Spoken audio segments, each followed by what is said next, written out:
is the first in a series of 4 that we're having. The public meetings are designed to provide an opportunity for the public to learn more about the proposed plan itself, and also to provide comment either written or orally. When you came in, I think everybody probably got this sheet of paper here, and it explains the different ways you can provide comment on the one side, and on the other side it has the address where you can either send a comment by snail mail or by email, and you can send that comment anytime during the 90-day public comment period, which ends on the 6th of September. And any comment that you send in, all comments are treated equally, so it doesn't matter whether you give your comment tonight or whether you go home and think about it and turn in a comment later during that period. And let's see, so what we're going to do is in this meeting, we're going to have a presentation on the proposed plan. Christine Cook is the project manager for the project, and she will give about a 30-minute presentation, and then we'll have a question and answer period, and that will run probably, well, we can go 30 minutes. We can spend a lot of time with anyone who has questions, it looks like, and that's to ask clarifying questions about anything you would want to know about the proposed plan itself. And it's not an opportunity to give comment. If you want to give comment, you need to go out to one of the other rooms here that's explained on this sheet of paper and give either oral or written comment. So without further ado, I will pass the presentation on to Christine.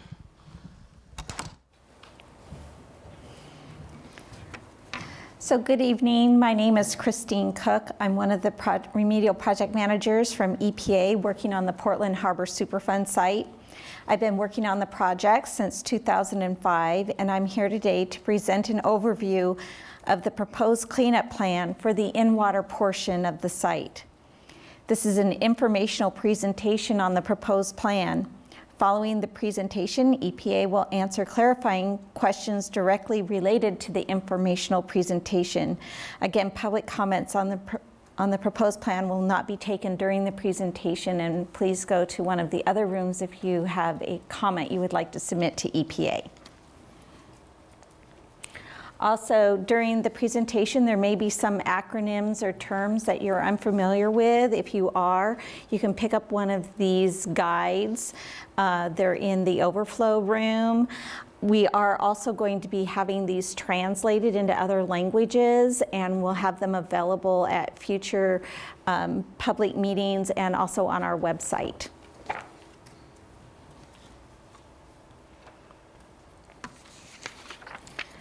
The lower Willamette River has over a 100-year history of industrial use. Business practices were much worse in the past than they are now.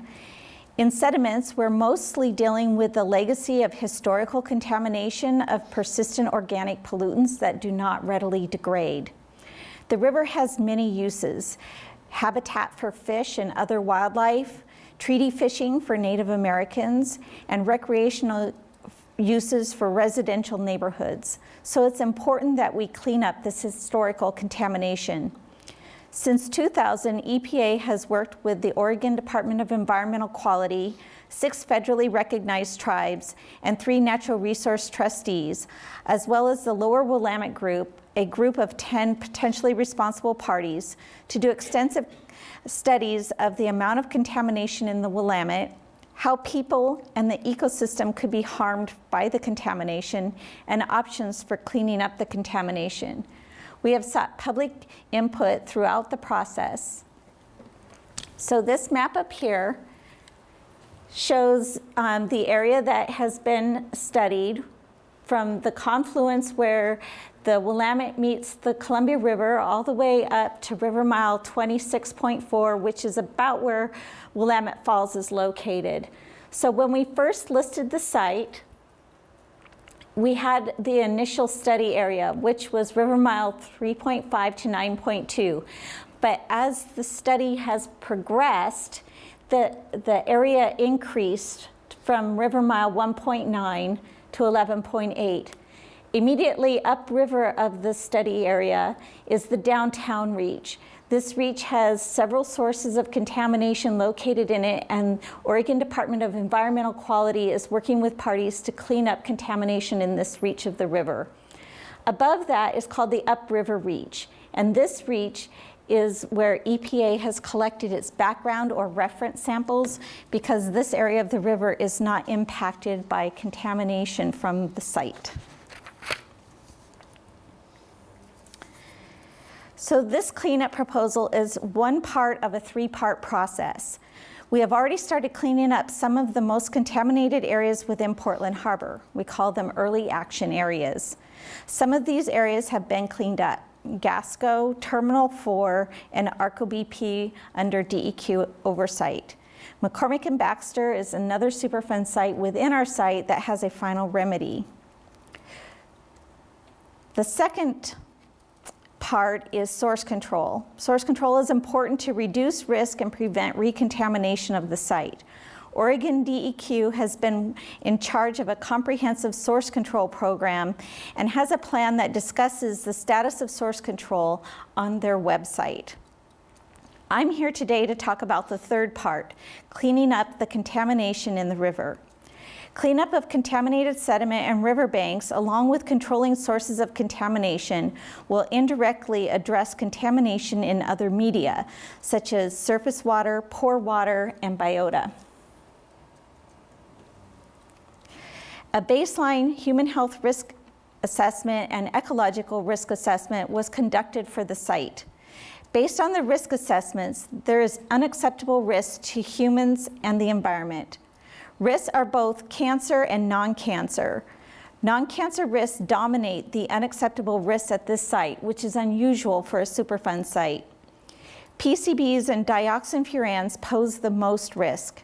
Infants who are breastfed from their mothers who eat fish from the Superfund site are most affected since they receive a higher dose relative to their size and are most sensitive to the effects of PCBs. The goal of Superfund is to clean up contaminant concentrations to reduce risk to acceptable levels. This does not mean cleaning up all the contamination released into the environment. There are 64 contaminants of concern. Some of the contaminants are unique to a media, while others are found in multiple media. Not all contaminants are co-located or located in the same places in the site. Different contaminants were released at different parts of the site. Where higher concentrations of contamination is found in sediment, it is also found in other media. This proposed plan is talking about the 24 contaminants in sediment in riverbanks. So it's difficult to design and develop cleanup options with 64 different contaminants that all have different spatial patterns in various media. Therefore, a simplified approach was taken to develop cleanup options that address all the contaminants. Focused contaminants of concern were identified that had the largest footprint, addressed most risk, and were co-located with other contaminants. Once focused contaminants of concern were identified, remedial action curves were used to determine where to dredge and where to cap. This is an example of a remedial action curve. It is one of many tools that can be used to develop active cleanup areas. A curve has been completed for each of the focused contaminants. So what this curve shows is the current site-wide average concentration of PCBs at the site. And if you remove each sample that was taken, starting with the highest concentration, and replace it with the PRG, which in this case is 9, you start to get a curve that looks like this. And as you take each sample out and reduce the average concentration across the site, you also increase the area that that sample represents. So as you can see, just doing a very little bit of removal at the highest concentrations, you get a large reduction in concentration at the site. And as you move down through to alternative E, you can see that it keeps increasing as you go, and you get further and further reductions in your concentrations. But once you hit E, as you reduce concentrations, you have to get larger and larger amounts of area to be able to achieve those. And if we were to cap and dredge the entire site, you can see that there is a lot of area for very little concentration reduction in the site.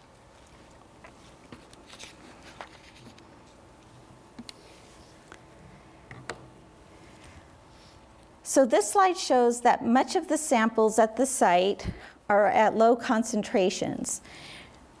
Predominantly, this is PCBs in this 9 to 50 parts per billion concentration. So these are the contaminants of the different options that we're looking at. So for option B, we're looking at these samples. And for C, it would be these samples plus these samples. So each one keeps adding on the next level. But you can see how varied the samples are at these concentrations. So much of the site is down at this level, and then there's smaller areas of the site that are more localized with higher concentrations. And this is just a map that shows those same concentrations projected onto the river.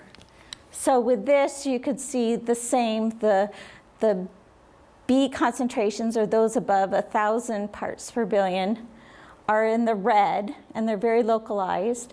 And as you move down through the colors, it adds the footprint. So C would be the red plus the orange, and the D would be the red, the dark orange, and the light orange, and so on, all the way down to, by the time you get to H, it's encompassing pretty much the entire site.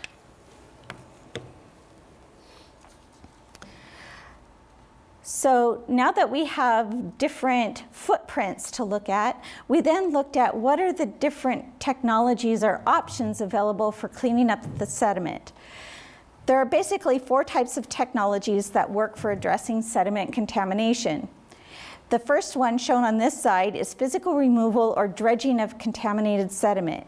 Once an area has been dredged, a layer of sand will be placed over that area to deal with any residual contamination in the sediment that remains. Options to deal with dredged material after removal include treatment and disposal in either an on-site disposal facility or an off-site disposal facility.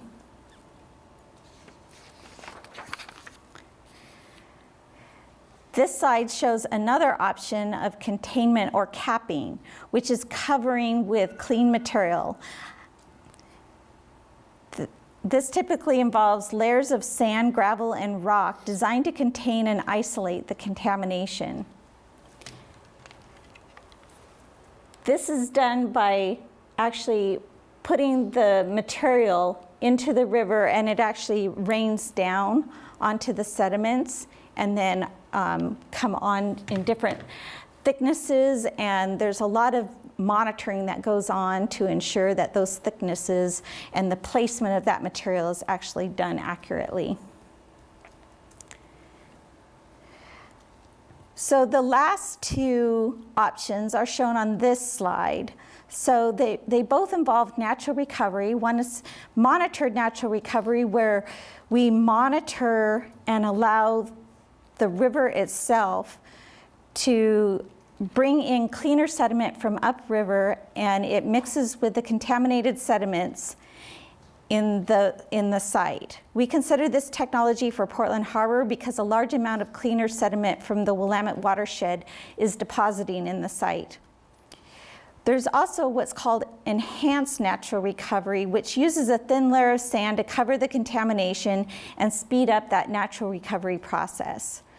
We also include in-situ treatment, which uses a carbon type amendment, which is similar to what you may have in, say, a Brita filter on your faucet. And that carbon attaches the contaminants to it. So that carbon is added into the material that we put into the river. And it's used as a component of the caps or the residual management layers after dredging.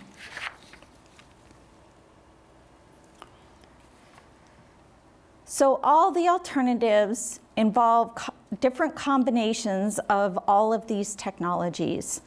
Some of the things we thought about in assigning technologies to a particular area include the type, amount, and depth of contamination, the likelihood that people, wildlife, or fish will come into contact with the contamination, the potential for natural recovery or scour, the likelihood that it might be disturbed by ships or construction activities, and the need to maintain water depths and habitats so that people and fish can continue to use the waterway. Institutional controls are also part of all the alternatives. They are primarily used to protect humans from exposure to the contamination until natural recovery achieves the remediation goals. And this is mainly because fish, birds, and wildlife don't read signs or abide by restricted areas, so it's not really meant for them. The institutional controls will include fish consumption advisories and restrictions, either land use or navigation use, to ensure that caps are not disturbed or during and allow the release of contamination in the future. So why are we allowing monitored natural recovery and not proposing to clean up the entire waterway? This is mainly due to implementability and costs associated with contamination in such a large area. The area of the site is 2,167 acres, which is quite a large area to have to do a construction activity. It also has a lot to do with what's coming into the site. Sediments transported into the site are cleaner than sediments within the site. This is also a transitional river system. While 18% of the upriver sediment load is retained in the site, it doesn't stay there forever. All rivers transport sediment, and the Willamette is no different. The majority of the river is depositional in parts of the year and erosional in other times. This results in a mixing of cleaner river sediment with the contaminated sediment in the site to dilute concentrations in the surface sediment where the exposure occurs. These processes are occurring now, but the data show that they are not occurring fast enough to let the river processes occur on their own. Some action needs to be taken. So these are some of the evidence that we have for natural recovery. This includes bathymetric surveys. Those are surveys of the sediment profile on the bottom of the river.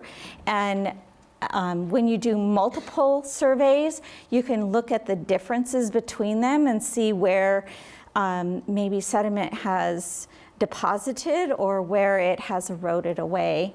And we had 9 bathymetric surveys that we conducted over time. So we looked at consistency of deposition between these surveys or consistency of erosion.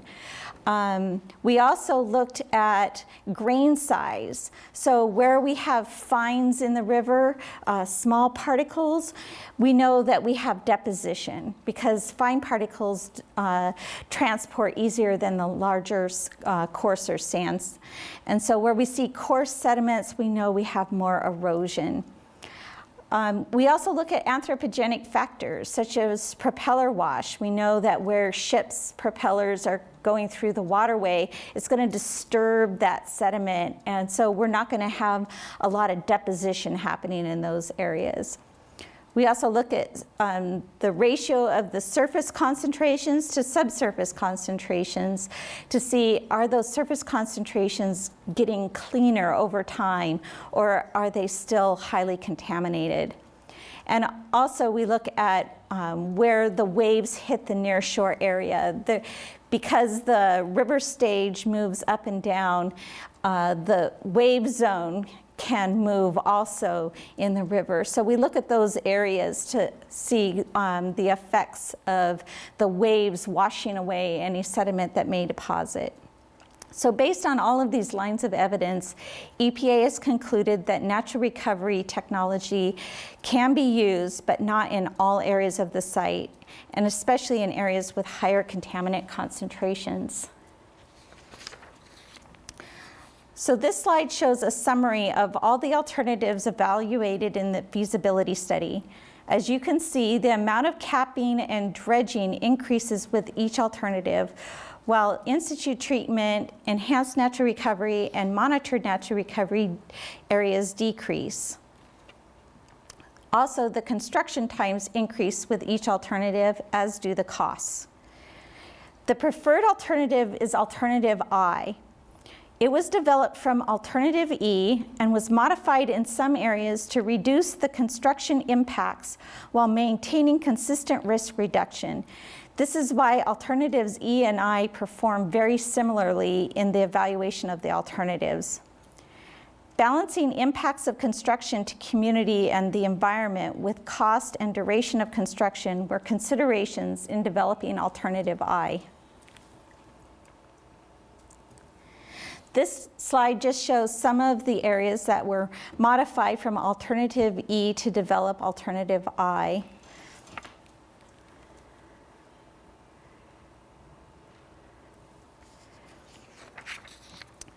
This is a map that shows the technologies that are used in the river. This map was developed based on the remedial investigation data set. The footprints shown here will be further refined in remedial design. This map is also shown on the wall over here for anybody who would like to have a closer look at these, and it's also provided in the proposed plan. This figure also shows the technologies that are used at the site in a different form. So it's using pie charts.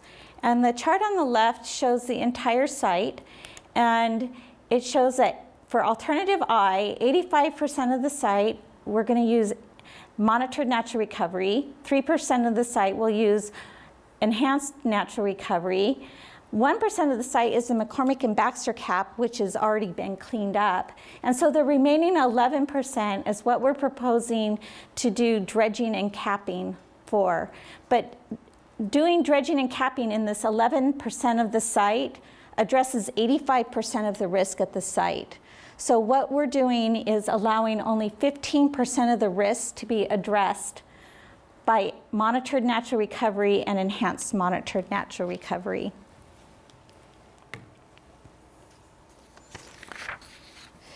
EPA's regulations dictate the criteria we use. Any plan we choose must meet the first two criteria listed on this slide. This is protection of human health and the environment and compliance with federal and state ARARs. After that, we then use the 5 balancing criteria to weigh the relative pros and cons of the alternatives. The last 2 criteria are generally considered after public comment, but were considered in coming up with a preferred alternative using extensive feedback received to date. So all the alternatives have different features and effects. For example, alternatives with more natural recovery have lower costs and lower impacts due to construction, but have higher uncertainty because we cannot predict how long it will take to achieve the remediation goals in the future using monitored natural recovery. Alternatives with more dredging have higher cost and higher impacts due to construction, but are more certain and permanent in the long term. This is just a snapshot of how the alternatives were evaluated in the feasibility study. We are proposing alternative I, which we believe meets the first two threshold criteria and achieves the best balance between the remaining 5 criteria with an acceptable amount of uncertainty that we will achieve our cleanup goals in a reasonable time frame. So some of the outcomes of the preferred alternative are provided on this slide. More information about the benefits and trade-offs of this alternative compared to other alternatives is discussed in more detail in the proposed plan.